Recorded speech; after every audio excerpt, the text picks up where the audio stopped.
With more and more teenagers getting their driver's license and with technology quickly expanding, texting and driving is causing more and more problems. It's not really a generation thing. I think it's more of a technology thing. It just comes down to numbers. If you've got 100 out of 100 people using cell phones, it's everybody's doing it. So it's not really connected to a generation. It's more along the lines of the advancement of technology.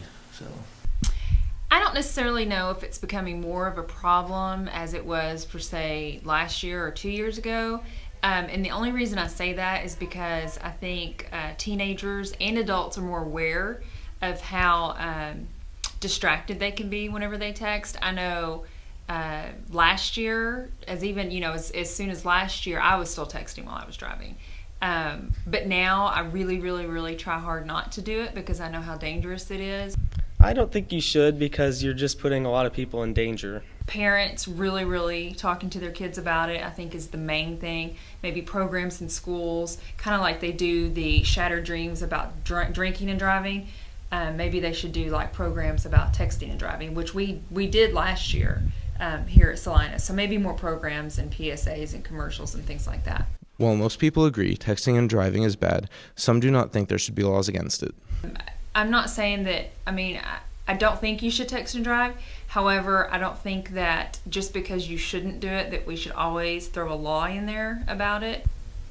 I'm going to say no, but in some circumstances when you're like on a free road, no one else around, why not?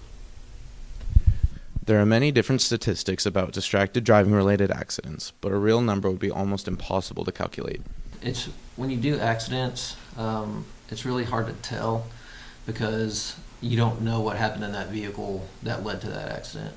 So what we do is the number one thing that shows that there was a distraction in the vehicle is if there's no skid marks leading up to the accident. So basically I'm driving and I'm distracted and I don't see what's coming. I can't hit the brakes to leave skid marks to show that, I at least tried to stop.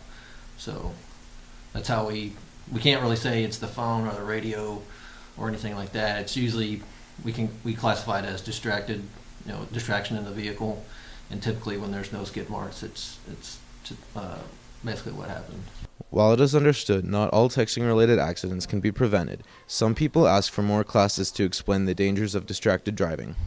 I think more programs teaching teenagers and adults, not just teenagers, because like I said, I was texting too, and I've just now recently stopped doing that, but really teaching people how to use the phone properly and when to put it down, and I think that would be enough. I don't think we need a law. Because it's just bad. You can lose control of your car when you're not paying attention.